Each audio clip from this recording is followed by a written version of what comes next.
ஒரு நிமிடம் ஆங்கிலம் நீங்க பேசல. எனக்கு சவால் விட்டு என்ன ஆக போகுது? தமிழ்ல வளர்ந்து தமிழ் வளர்க்குறவங்க தானே. நான் பேசிக்கா நான் கேட்கறேன் சில விஷயம் கேட்கறேன். அடிப்படையில பேசிக்கா AGS கல்பாத்திய சகோரம் பிரசன்ஸ் அஸ்வத் மாரிமுத்து இயக்கத்தில் பிரதீப் ரங்கநாதன் நடிக்கும் டிராகன் வெற்றி நடை போடுகிறது. MCR pure cotton club formals and casual shirts. இந்தியாவிலே ஃபர்ஸ்ட் டைம் ஃளைட் விசிட்டே ஹெலிகாப்டர்லங்க. நம்ம Manju groups in blue spot 3.0 grand லான்ச்ல Behind its Gold Hall of Famous March 1 மற்றும் 2ஆம் தேதிகளில் சென்னை சார் முத்தா வெங்கடேசபுரம் கான்சர்ட் ஹாலில் நடைபெறுகிறது. டிக்கெட்ஸ்களை இலவசமாக பெற இந்த வாட்ஸ்அப் நம்பருக்கு மெசேஜ் பண்ணுங்க. எனக்கு தமிழ் இருக்கு, இங்கிலீஷ் இருக்கு, தேவையில்லாம எதுக்கு ஹிந்தின்னு கேக்குறாங்க. படிக்காதீங்க. இங்க வேலை வாய்ப்புகளை தேடி அங்க இருந்து வரவங்க தான் இங்க அதிகமா இருக்கிறாங்க. இங்க வேலைக்கு வந்தவங்க யாரு? ஹிந்தில லிட்டரேச்சர் MA முடிச்சவங்களா? அவங்க ஹிந்தி படித்தவர்கள் இல்ல, ஹிந்தி மாநிலத்தில் பிறந்தவர்கள். ஹிந்தி படிச்சவங்க அண்ணன் ஆராசம் அண்ணன் தயானி சொல்ற மாதிரி நீங்க பண்ணாதீங்க. ஹிந்தி படித்தவர்கள் இல்ல, ஹிந்தி பேசுபவர்கள். அவர்கள் படிக்கல, அதனால வேலை இல்லாம உடல் உழைப்பு வந்து நிக்கிறாங்க. தமிழ்நாடு அரசு யோசிக்கிறது சிறப்பு இல்லையா? எனக்கு தேவைன்னா நான் கத்துக்கிறேன். மாதம் காசு கேட்காதீங்கன்றேன், டெல்லி கொடுக்காதுன்றேன், இவ்வளவுதான். இம்ப்ளிமெண்ட் பண்ணாம இப்படி சார் கொடுப்பாங்க. சர்வாதிகார போக்குன்றாரு வச்சுக்கோங்க. நீங்க வாங்க மைக் எடுத்து 2 பேரும் வெளியே போவோம். 10 பேர்ட்ட நீங்க தமிழ்ல வந்து எழுத சொல்லி கேளுங்க, பாப்போம் என்ன லட்சத்துல வளர்ந்துருக்குன்னு. இங்க தமிழுக்கான வேலை எல்லாம் நடந்துகிட்டு தானே இருக்கு. தமிழ் கல்வி பயின்றுட்டு தான் இருக்காங்க எல்லாருமே. தனித்தமிழ் வளர்த்த இயக்கம் வந்து காணாம போயிட்டு 56 லட்சம் தனியார் மாணவர்கள் அவரெல்லாம் ஏற்கனவே ஹிந்தி படிச்சுட்டு இருக்காங்க. திருமாவளவர்களுடைய பள்ளிக்கூடம், விஜய் அவர்களுடைய பள்ளிக்கூடம், MLA பள்ளிக்கூடம், MP பள்ளிக்கூடம், எல்லாருடைய பள்ளிக்கூடம் ஓடிட்டு இருக்கு. ஹிந்தி படிச்சுட்டு இருக்காங்க தமிழ்நாட்டில். நீங்க படிக்க வேண்டாம் சொல்லி தடுத்துறது கெடுக்கிறது எல்லாமே அரசு பள்ளி மாணவர்கள் மட்டும்தான். ஹிந்துட்ஸ் நேயர்களுக்கு வணக்கம். இன்றைய சிறப்பு நேர்காணலில் நம்மோடு மூத்த ஊடகவியலாளர் ரங்கராஜ் பாண்டிய அவர்கள் இணைந்திருக்கிறார். வணக்கம் sir. Get out Stalin, get out Modi, இந்த ஒரு ஹேஷ்டேக் வந்து 2 பக்கமும் ட்ரெண்ட் ஆகிட்டு இருக்கு. இப்படியான அரசியல் உங்களுடைய பார்வை? இதை துவக்கி வச்சது யாருன்னு சொல்லுங்க. நார்மலாக திமுக சார்பில் இதுக்கு முன்னாடி ட்ரெண்ட் பண்ணியிருக்கிறாங்க. திமுக முதல் முறையாக கோபேக் மோடி ஆரம்பிச்சு அது வந்து அவங்களுடைய IT விங் மூலமாக பண்ணதை இந்தியாவே பண்ணுது, தமிழ்நாடே சொல்லிருச்சு, மோடி வந்து வெளியே துரத்தி விடுறாங்க, தமிழ்நாடு அவருக்கு எதிராக இருக்குங்கிற ஒரு பிம்பத்தை கட்டமைச்சாங்க. அப்படி இல்லை, இது வந்து சாதாரணமாக செஞ்சிட முடியும்னு சவால் விட்டு நாளை காலைல 6 மணிக்கு நான் ஒரு ஃபர்ஸ்ட் ட்வீட் போடுறேன், 24 ஹவர்ஸ் என்னதுன்னு பாருங்கன்னு சொல்லி வச்சு கில்லி மாதிரி முடிச்சுட்டார் அண்ணாமலை. அப்போ நமக்கு என்ன தெரியுது?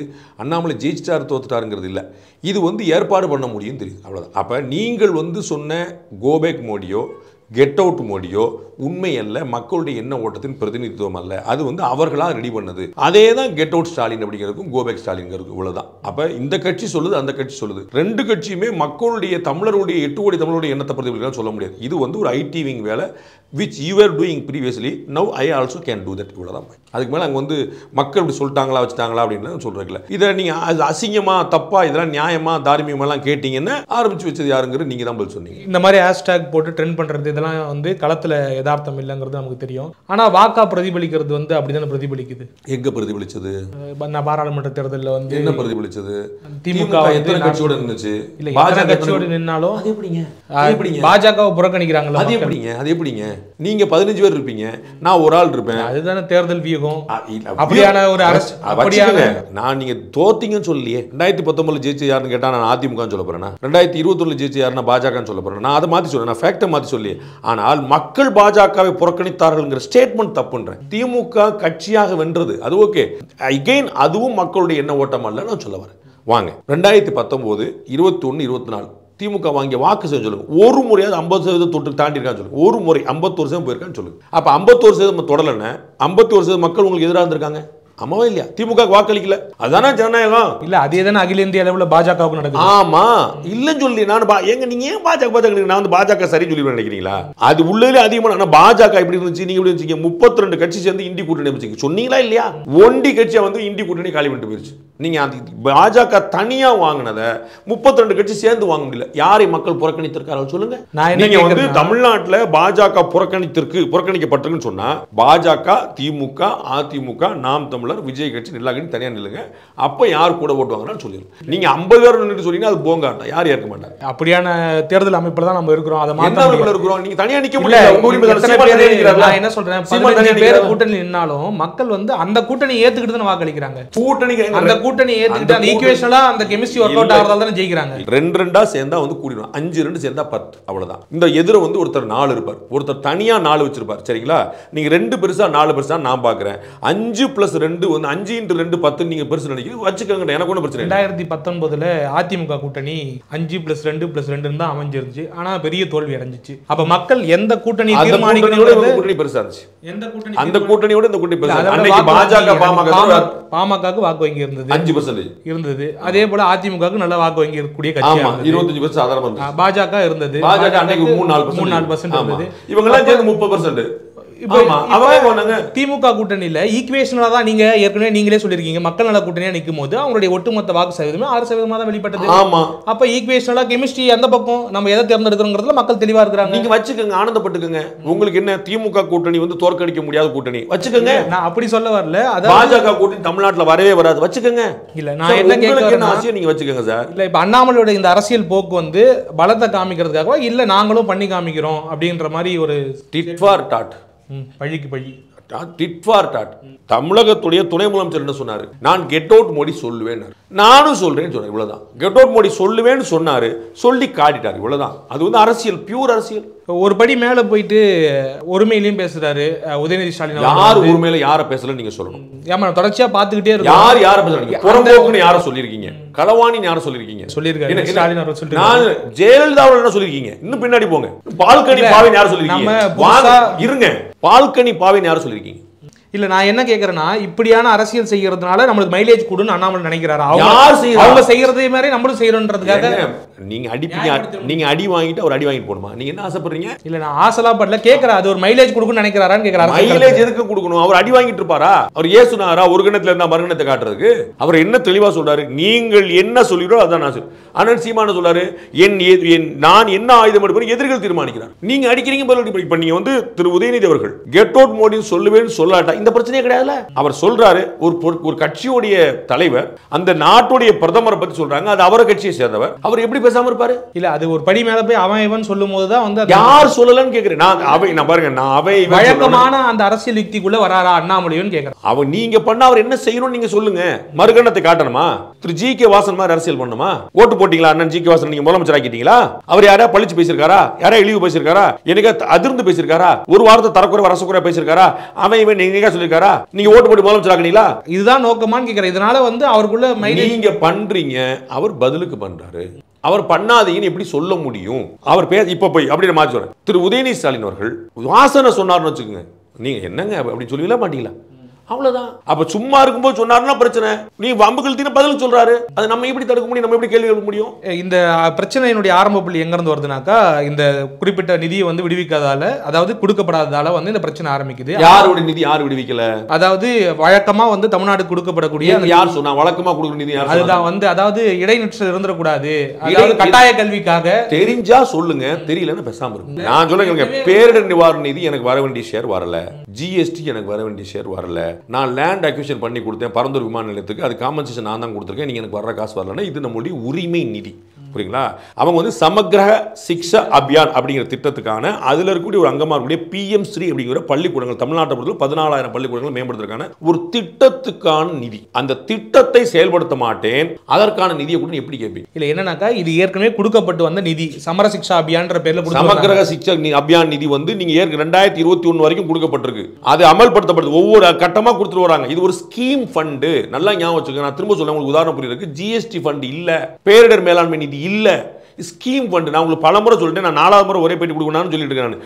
ஆதி திராவிட நலத்துறைக்கு ஒரு நிதி, அதை நீங்க பள்ளி கல்வித்துறைக்கு மாற்றக்கூடாது, இவ்வளவுதான். ஆதி திராவிட நலத்துறைக்கு நீங்க கேளுங்க, ஆட்டோமேட்டிக்கா வந்து நிற்கும். பிஎம் ஸ்ரீ ஸ்கீமை இம்ப்ளிமெண்ட் பண்ண மாட்டேன். நான் பல உதாரணம் சொல்லிட்டேன். கேஸ் சிலிண்டர் வாங்காமலே மானியம் கேட்டேன் அர்த்தம் கேட்டேன். இந்த மாதிரியான நிதி வந்து ஏற்கனவே கடந்த காலங்களிலும் காங்கிரஸ் காலத்துல இருந்தே கொடுக்கப்பட்டு வந்திருக்கு.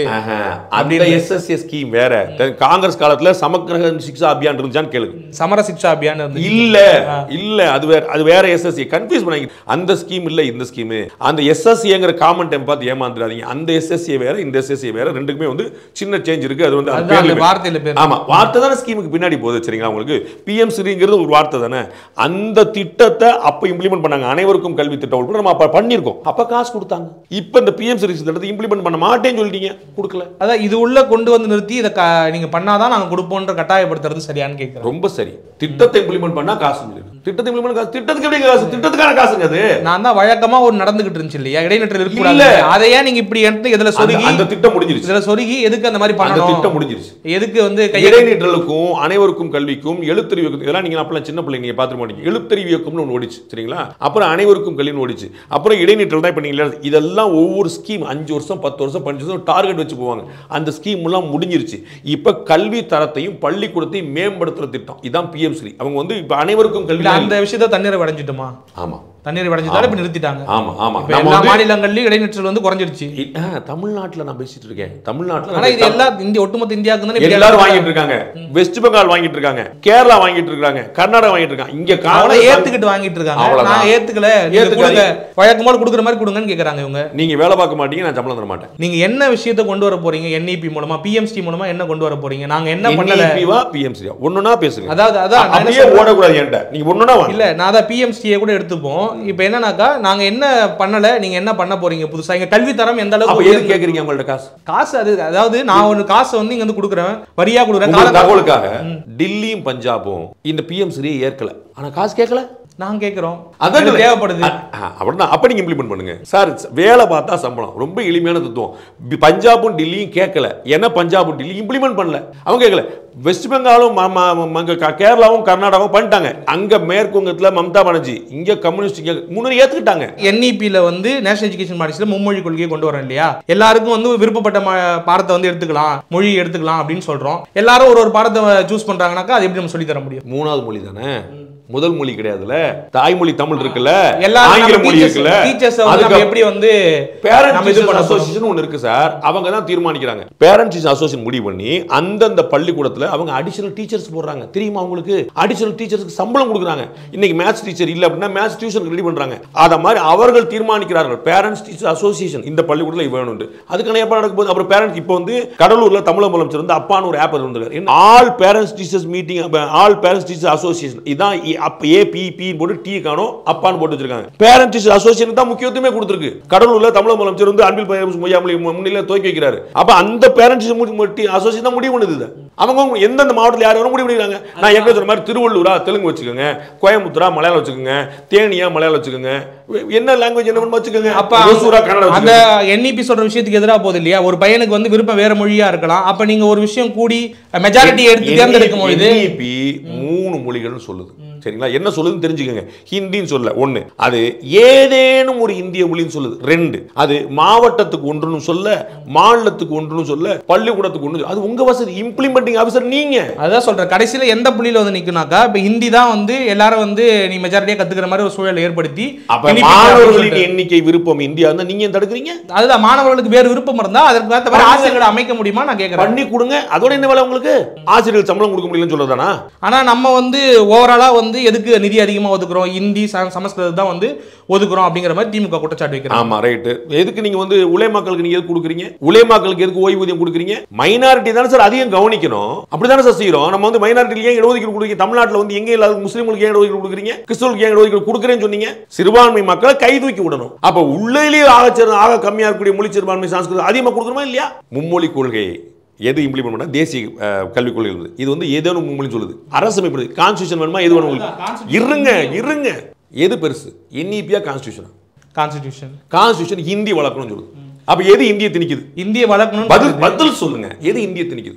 ஏதேனும் ஒரு இந்திய மொழின்னு சொல்லக்கூடிய என்இபியா, ஹிந்தியை வளர்க்குது அரசின் கடமை சொல்லக்கூடிய கான்ஸ்டிடியூஷன் எது வளர்க்குது? ஆனா அதே அரசாங்கத்துல மும்மொழி கொள்கை கட்டாயம் நீங்க வந்து பண்ணி ஆகணும், இம்ப்ளிமெண்ட் பண்ணி ஆகணும்னு எதுவுமே சொல்லலையே. மும்மொழி கொள்கை கட்டாயம் 1000 வழி இருக்கு. கட்டாயம் பண்ணக்கூடாதுன்னு எங்கேயா சொல்லிருக்கா? அரசமைப்புல மும்மொழி கொள்கை கூடாதுன்னு சொல்லிருக்கா? அதான் கேக்குறேன். அப்ப ரெண்டுமே இல்லைன்னும் பொழுது ஒரு கவர்மெண்ட் வந்து பாலிசி பண்ணுது. தமிழ்நாடு அரசாங்கத்துல மும்மொழி கொள்கை வேணும்னு சொல்லல.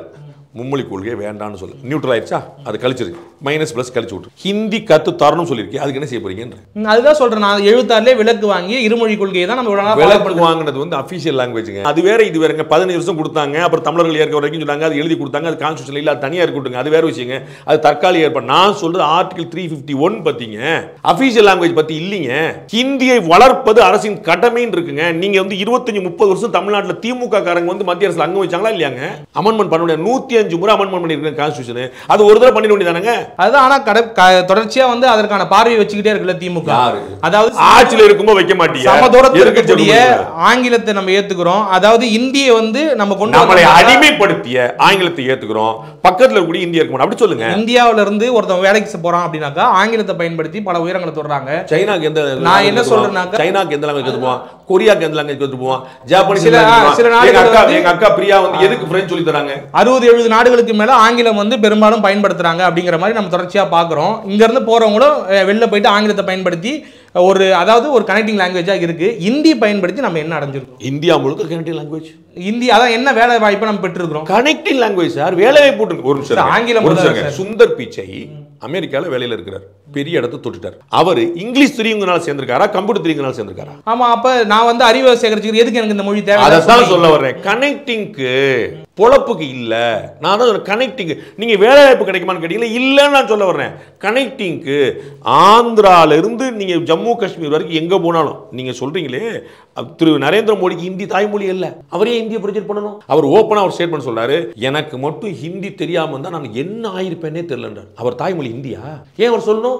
உங்களுக்கு இருக்கிற மொழிப்பற்று அவர் கிடையாதா? நமக்கு மட்டும்தான் மொழிப்பற்று. அவங்களுக்குலாம் மொழின்னு வாடகைக்கு விடுறாங்களா?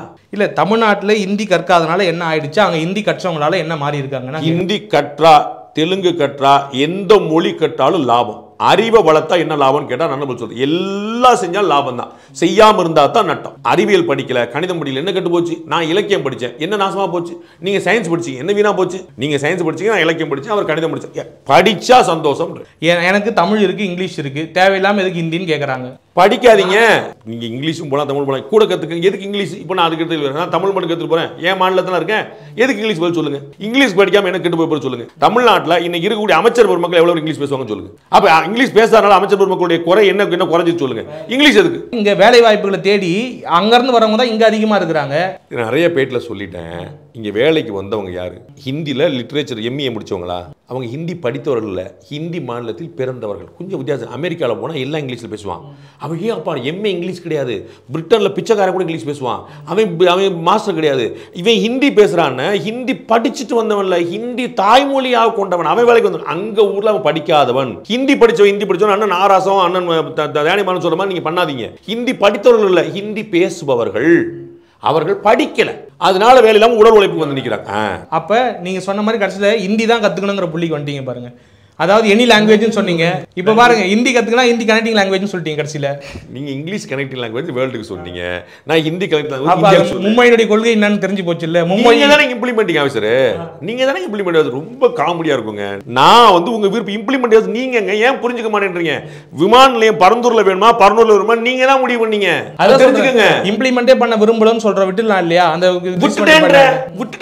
விட்டுட்டேன் பஞ்சாப் மாதிரி டெல்லி மாதிரி கேட்காதீங்க. நீங்க கடைசியில ஒரு புள்ளியில வந்து சொன்னீங்க இல்லையா, ஹிந்தி வந்து கனெக்டிங் லாங்குவேஜா இருக்கும். நான் என்ன கேட்கறேன்னா, நான் விருப்ப மொழியா கன்னடா எடுத்துட்டேன், மலையாளம் எடுத்துட்டேன், அப்புறம் என்ன அது ஒரு ஸ்டேட்ல தான் எனக்கு கனெக்டிங் லாங்குவேஜ். நல்லா போச்சு. எனக்கு ஏதோ நான் வந்து மொழியறிவு கூடன்னு விரும்புறேன், அவ்வளவுதான். எவ்வளவு முடியுமோ அவ்வளவு கத்துக்கிட்டு, அது எந்த மொழியா இருந்தாலும் பிரச்சனை. தமிழ்நாடு அரசு யோசிக்கிறது சிறப்பு இல்லையா? எனக்கு தேவைன்னா நான் கத்துக்கிறேன், தேவைன்னா கத்துக்கிறேன். டெல்லி கொடுக்காதுன்ற இவ்வளவுதான். இம்ப்ளிமெண்ட் பண்ணாம எப்படி சார் கொடுப்பாங்க? சர்வாதிகார போக்குன்றாரு. வச்சுக்கங்க. நான் சொல்றேன், தமிழ்நாடு அரசு பெண்களுக்கும் தாய்மார்களுக்கும் இருக்கக்கூடிய திட்டத்துல சென்ட்ரல் கவர்மெண்ட் ஸ்டேட் கான்ட்ரிபியூஷன்ல 700 கோடி ரூபாய் செலவழிக்காம திருப்பி அனுப்பு. 700 கோடி சென்ட்ரல் கவர்மெண்ட் கேட்கறாங்க. பாஸ் நம்ம போன வருஷம் காசு கொடுத்தோம், என்ன ஆச்சு? முதலமைச்சர் எழுதுறாரு, அடுத்த வருஷத்துக்கு காசு கொடுங்கன்னு. எப்படி கொடுப்பாங்க? நான் சொல்றது வந்து சிஎம் உடைய லெட்டருங்க, அஃபிஷியல் லெட்டர். 10 நாளைக்குள்ள சென்ட்ரல் மினிஸ்டருக்கு லெட்டர் எழுதுறாங்க, எனக்கு கூடுதலா காசு கொடுங்க. அவங்க அதுக்கு முன்னாடியே பதில் போட்டாங்க. இன்னும் சொல்ல போனா முதலமைச்சர் இனிஷியேட் பண்ணல, காசு கொடுங்கன்னு. அவங்க சொன்னதான் பதில் போறாரு. ஆமா நீங்க சொன்ன போல 700 கோடி அப்படியே தான் இருக்குது, அடுத்த வருஷத்துக்கு காசு கொடுங்க. சார் போன வருஷம் கொடுத்த காசையே செலவழிக்கல, எப்படி கொடுப்பீங்க? இவ்வளவுதான். இல்லை, அதுதான் சொல்கிறேன். இப்போ இதுக்கே இவ்வளோ சிக்கலை ஏற்படுத்தணும்னு கேட்குறேன். அதனால வந்து இவங்க இவ்வளோ பெரிய ட்ராஜடி. எல்லா வாய்ப்பையும் நான் சொல்லிட்டேன். நீங்கள் ஏற்றுக்கொள்ளுங்க, கம்யூனிஸ்ட் மாநிலம் மாதிரி வாங்கிக்கோங்க. ஒன்றும் பிரச்சனை இல்லை. ஏற்றுக்காதீங்க, ஆம் ஆத்மி கட்சி மாதிரி வாங்காம இருக்கு, ஒன்றும் பிரச்சனை இல்லை. நான் ஏற்றுக்க மாட்டேன் ஆனால் காசு கொடுவேன்னு சொல்லி சொல்ல முடியாதுன்ற, நான் இம்ப்ளிமெண்ட் பண்ணாமல் பண்ண முடியாது. பஞ்சாயத்துகளுக்கு 15 லைட் போடுங்கன்னு மாநில அரசு நிதி ஒதுக்குது. பஞ்சாயத்து தலைவர் நான் லைட் போட மாட்டேன், காசு கொடுத்தா கொடுப்பீங்களான்னு கேட்டேன். கொடுக்க மாட்டோம், இவ்வளோதான். சரி, ஓகே. இன்னும் சார், இன்னொரு பக்கம் நம்ம வந்து சரியான விஷயத்தை சொல்கிறோமா அப்படின்னு ஒன்று இருக்குல்ல சார். ஒரு பக்கம் வந்து தாய்மொழி கல்வியை நம்ம ஊக்குவிக்கிறோம் அப்படின்னு சொல்லி, ஊக்குவிக்கிறீங்க சொல்லுங்க. ஊக்குவிக்கிறோம் நம்ம சொல்கிறோம், மத்திய அரசாங்கம் வந்து சொல்லுது. மத்திய அரசு வந்து NEP சொல்லுது. அப்படி தமிழ்நாட்டில் இருக்குதா நீங்க சொல்லுங்க. ஆனால் ஏற்கனவே இயங்கக்கூடிய கேந்திரிய வித்யாலயாவாக இருக்கட்டும் இல்லை மற்ற பள்ளிகளையாக இருக்கட்டும், தாய்மொழி கல்வி வந்து நம்ம எந்த அளவுக்கு ஊக்குவிக்கிறோன்ற ஒரு கேள்வி சார். நான் ஊக்குவிங்கன்னு அவங்க சொல்றாங்க சார், நீங்க செஞ்சிருக்கீங்களான்னு சொல்லுங்க. நம்ம தானே சார் தமிழ் பேசுறோம், அவன் தமிழ் பேச, அவன் தானே ஹிந்தி திணிக்கிறானே, அவனையே கேட்குறீங்க. நம்ம ஊர்ல இருக்க ஒரு விஷயத்தை சொல்லிட்டு அங்கேயே நம்ம பண்றது இல்லையேன்னு கேட்கறேன். டீச்சர்ஸ் அங்க வந்து அவன் இப்பதான் பாருங்க, ஹிந்திக்கும் சான்ஸ்கிரிட்க்கும் டீச்சர்ஸ் இருக்காங்க, தமிழுக்கு டீச்சர்ஸ் இல்ல. அதான் சார், டீச்சர் கொடுங்க, டீச்சர் கொடுங்க சார். அது அவங்களுடைய அவ்வளவுதான் சார். அது நம்ம இதுல இருக்கா நீங்க சொல்லுங்க, நம்ம இதுல இருக்கா நீங்க சொல்லுங்க. அதுதான் சொல்றேன். இன்னைக்கு ஆசிரியர்கள் எது சார் போராட்டம் நடத்திட்டு இருக்காங்க? நீங்க கொடுத்த வாக்குறுதி நிறைவேற்றல, காலி பணியிடங்களை முதல் 10 அம்ச கோரிக்கையில முதல் கோரிக்கை காலி பணியிடத்தை நிறைவேற்றுங்க. என்ன சார் செய்ய போறீங்க? தமிழ்நாட்டில் தமிழ் பேசுற தாய்மொழியா வச்சிருக்கக்கூடிய தமிழை முன்னிறுத்துற மாநிலத்தில் தமிழ் ஆசிரியர்கள் இல்ல. நீங்க வாங்க மைக் எடுத்து 2 பேரும் வெளியே போவோம், 10 பேர்ட்ட நீங்க தமிழ்ல வந்து எழுத சொல்லி கேளுங்க, பாப்போம் என்ன லட்சத்தில் வளர்ந்துருக்குன்னு. அவன் வந்து உங்க பார்வையில இந்திய திணிக்கிறவன் சார். அவன்கிட்ட கேட்க முன்னாடி தமிழை நீங்க வளர்த்துருக்கீங்கன்னா நான் உங்களை கேட்கிறேன் சார். அதுதான் சொல்றேன், அங்கேயே ஊக்குவிக்கலன்ற அந்த ஒரு கேள்வி இருக்குல்ல. இங்க தமிழுக்கான வேலை எல்லாம் நடந்துகிட்டு தானே இருக்கு, தமிழ் கல்வி பயின்றுட்டு தான் இருக்காங்க எல்லாருமே. ஒரு பாடம் தமிழ் எடுத்து ஒரு நிமிஷம் ஆங்கில கலப்பலாம் நீங்க பேசுங்க, ஒரு நிமிடம் ஆங்கில கலப்பலாம் நீங்க பேசுங்க. எனக்கு சவால் விட்டு அதுல எனக்கு சவால் விட்டு என்ன ஆக போகுதுன்ற அதெல்லாம் நான் என்ன கேட்கறேன், நீங்க தமிழ்ல வளர்ந்து தமிழ் வளர்க்கறவங்க தானே, ஒரு நிமிஷம் பேசுங்க தமிழ் கலப்பலாம். மத்த எந்த புலி கலப்பலாம்? நான் பேசிக்கா நான் கேட்கறேன், சில விஷயம் கேட்கறேன். அடிப்படையில பேசிக்கா இல்ல, இப்ப நம்ம வந்து தெரியுதா பேசிக்கா எப்படி அடிப்படையா மாறிச்சு தெரியுதா? இப்ப நம்ம பேசிக்கா நான் சொன்ன பொருள் தான் மாறிச்சு. இதுதான் நான் சொல்றேன். தனித்தமிழ் வளர்த்த இயக்கம் வந்து காணாம போயிட்டு இருக்கு. சரிங்களா? நீங்க வளர்க்க சொல்லிட்டு வளர்த்துருக்கீங்களா நான் கேட்க, உங்களால தனித்தமிழை சிந்திக்க முடியுதான்னு கேட்க. அப்படிப்பட்ட சூழல்ல இந்தியும் எடுத்தாந்து நம்ம இடையில சொருகிறோம், அது மேலும் இன்னும் சுமையா கொடுக்குறோன்றது தான் ஒரு பெரிய கேள்வியா இருக்கு. சரி, பாஜக தவிர்த்து மற்ற எல்லா பெரிய கட்சிகளுமே வந்து இதில் உறுதியாக இருக்கிறாங்கன்னும் பொழுது எப்படியான ஒரு பிம்பத்தை உருவாக்கும்? ஒரு பிம்பத்தை உருவாக்காது. ஹிந்தி படிக்கிறவங்களாம் படிச்சுட்டு இருக்கிறாங்க. நான் ஏற்கனவே பல முறை சொல்லிட்டேன், 55% தனியார் பள்ளிகள், 56 லட்சம் தனியார் மாணவர்கள், அவரெல்லாம் ஏற்கனவே ஹிந்தி படிச்சுட்டு இருக்காங்க. நீங்க படிக்க வேண்டாம்னு சொல்லி தடுத்துறது கெடுக்கிறது எல்லாமே அரசு பள்ளி மாணவர்கள் மட்டும்தான். தமிழர்கள் படிச்சுட்டு இருக்காங்க. தனியார் பள்ளியில் படிக்கிறவங்க எல்லாம் தெலுங்குகளா, சிபிஎஸ்சி படிக்கிறவங்க மெட்ரிகுலேஷன் படிக்கலாம் தெலுங்குகளா, அங்கெல்லாம் ஓடிட்டு இருக்கு. எல்லா லாங்குவேஜ் ஹிந்தி ஓடிட்டு இருக்கு, சான்ஸ்கிரிட் ஓடி சென்னையில் ஓடிட்டு இருக்கு. நீங்க ஏற்கனவே சொன்ன மாதிரி அவர் சொன்ன மாதிரி திருமாவளவர்களுடைய பள்ளிக்கூடம், விஜய் அவர்களுடைய பள்ளிக்கூடம், எம்எல்ஏ பள்ளிக்கூடம், எம்பி பள்ளிக்கூடம், எல்லாருடைய பள்ளிக்கூடம் ஓடிட்டு இருக்கு. ஹிந்தி படிச்சுட்டு இருக்காங்க தமிழ்நாட்டில். மக்கள் அதனால பாதிக்கப்படுறது ஏழை, கிராம, அப்பாவி, விவசாயி, பண வசதி இல்லாத ஆட்கள் படிக்க முடியாம உட்கார்ந்துருக்காங்க. அதுக்கு அரசாங்கம் உதவி பண்ண மாட்டோம். இப்படி ஒரு ஸ்டேட்மெண்ட் வந்து இவருமே கொடுத்தாரு. அண்ணாமலை அவர்களுமே வந்து 55 லட்சம் பேர் வந்து படிக்கிறாங்க அப்படிங்கிற மாதிரி சொன்னாரு. அதில் 30 லட்சம் பேர் சிபிஎஸ்சி அதில் படிக்கிறாங்க அப்படிங்கிற மாதிரி. ஆனால் வந்து டேட்டாஸ் வந்து அந்த மாதிரி சொல்லலை அப்படிங்கிற மாதிரி சொல்றேன். வேற டேட்டா காட்டுங்க. 77% பேர் வந்து எங்கள்கிட்ட டேட்டா இல்லைன்னு சொன்னாங்க. அவ்வளோதான். டேட்டா மாற்றி நீங்கள் காட்டுங்க. அதுதான் சொல்றாங்க. 77% பேர் வந்து கிட்டத்தட்ட 77 லட்சம் பேர் வந்து தேர்வு எழுதினாங்க, 12ஆம் வகுப்பு தேர்வு எழுதினாங்க. எல்லாரும் வந்து பார்த்தீங்கன்னா வந்து ஸ்டேட் போர்டு இந்த மாதிரி சிலபஸில் எழுதினாங்க. 70 லட்சம் பேர் ஸ்டேட் போர்டு எழுதினாங்க. ஆமாம், 77 லட்சம் பேர் எழுதினாங்க. அதில் வந்து பார்த்தீங்கன்னாக்கா ஒரு குறிப்பிட்ட அளவு ஒரு 10% பேர் தான் வந்து பார்த்தீங்கன்னாக்கா வந்து இந்த சிபிஎஸ்சி, ஐசிஎஸ்சி இதெல்லாம் வந்து எழுதினாங்க. நான் அப்படிங்கிற மாதிரி சொல்றேன். +2 இல்லை, நான் சொல்றது தமிழ்நாட்டில் மாணவர்கள் நல்லா புரிஞ்சுக்கங்க. அது ஓவராலாக கால்குலேட் பண்ண கூட அவ்வளோ வருமான ஒரு கேள்வி இருக்கு. நீங்க பாருங்க, நீங்க +2 அப்படிங்கிறது ஒரு வகுப்பு. நான் சொல்றது எல்கேஜிலேருந்து சொல்லிட்டு இருக்கேன். நான் வந்து 56 லட்சம் மாணவர்கள் +2 மாணவர்களை சொல்ல, கொஞ்சம் தயவு. அதுதான் நான் சொல்றேன். அந்த +2 மாணவர்களே 10% எழுதும் போது நீங்க ஓவராலாக கால்குலேட் பண்ணா கூட எத்தனை சதவீதம் வந்துடும் அப்படிங்கிறது வாங்க கால்குலேட் பண்ணுவோம். கணக்காகும். 77 லட்சம் பேர் +2 எழுதுனாங்க. சரிங்களா? அதை விட கூட தான் 10th இருப்பாங்க. தெரியுமா? அப்போ அவர் 80 லட்சம் பேர் எழுதியிருக்கிறாங்க. சரிங்களா? 10th வந்து 80 லட்சம், +2 வந்து 77 லட்சம், அப்புறம் 5th 8th எத்தனை லட்சம்? இப்போ 1.5 கோடி பேர் படிக்கிறாங்கன்னு வச்சுக்கோங்க ஒரு பேச்சுக்கு. 1.5 கோடி 56 லட்சம். இதில் ஒரு கேள்வி இருக்கு. எல்லாருமே வந்து ஆரம்பத்திலிருந்தே சிபிஎஸ்சியில் படிக்கிறாங்களான்னு ஒரு கேள்வி இருக்கு. இப்போ நீட் வந்ததுக்கு அப்புறம் தான் கொஞ்சம் கூடுதலாக இருக்கு சிபிஎஸ்சியில் அப்படின்னு ஒரு பேச்சு. ஏதாவது ஒரு தரவுகளோட வாங்க. சிபிஎஸ்சி ப்ளஸ் மெட்ரிகுலேஷன் ப்ளஸ் தனியார் பள்ளி எண்ணிக்கை அதிகரித்து கொண்டே போகிறது, அரசு பள்ளிகள் எண்ணிக்கை குறைந்து கொண்டே போயிடும். மெட்ரிகுலேஷன்ல எல்லா இடத்துலையுமே வந்து ஹிந்தி கட்டாயமா இருக்கா? கட்டாயமா இல்ல, சொல்லித்தரப்படுகிறது. எங்கேயுமே ஹிந்தி கட்டாயமா இல்ல, ஹிந்தி சொல்லித்தரப்படுகிறது. எல்லாரும் வந்து 3 லாங்குவேஜ் படிங்க அப்படிங்கிற மாதிரியான ஒரு சிஸ்டமே இல்லாம தான் இருந்துச்சு நான் பார்த்த வரைக்கும். நீங்க வச்சுக்கோங்க, எனக்கு நீங்க கண்ணை முடிக்கங்க சார். உலகம் எனக்கு என்ன சார் பிரச்சனை? நான் வந்து ஒரு தர்மபுரியில, கிருஷ்ணகிரி தர்மபுரி பக்கத்துல பக்கா கிராமத்துல நான் பார்த்தேன் ஹிந்தி. நான் வந்து பள்ளிக்கூடமா போயிட்டு இருக்கேன். முந்தா நேத்து பட்டுக்கோட்டை போய் அங்க பாக்குறேன். இந்தியா முழுக்க, தமிழ்நாடு முழுக்க சொல்லித்தரப்படுது. சரி, இப்படியான ஒரு ஸ்டேட்மெண்ட், இப்படியான ஒரு விஷயத்தை வந்து நம்ம வெளில சொல்லிக்கிட்டே இருக்கிறோம். அப்போனா மக்கள் ஏற்றுக்கிட்டு வந்து நமக்கு வாக்களிக்கணும் இல்லையா? இப்படி வந்து எல்லாத்தையும் புறக்கணிக்கிறாங்க, இந்தியை புறக்கணிச்சு நம்ம பசங்களாம் ஏமாத்துறாங்க. வருகிற தேர்தலில் பிரம்மாண்ட வரவேற்பு இருக்குமா? என்னுடைய முதல் பதிலை கட் பண்ணி இங்கே எடுத்து போட்டு. இந்த பிரம்மாண்ட வரவேற்பு இருக்குமா இந்த ஒரு விஷயத்துக்காக? முதல் பதில் பாஜகவுக்கு நல்ல வரவேற்பு இருக்குமான்னு கேட்குற வருகிற தேர்தல். முதல் பதிலை கட் பண்ணி இங்கே போட்டு. பல்வேறு கேள்விகளுக்கு பதில் சொன்னீங்க. ரொம்ப நன்றி சார். தேங்க்ஸ்.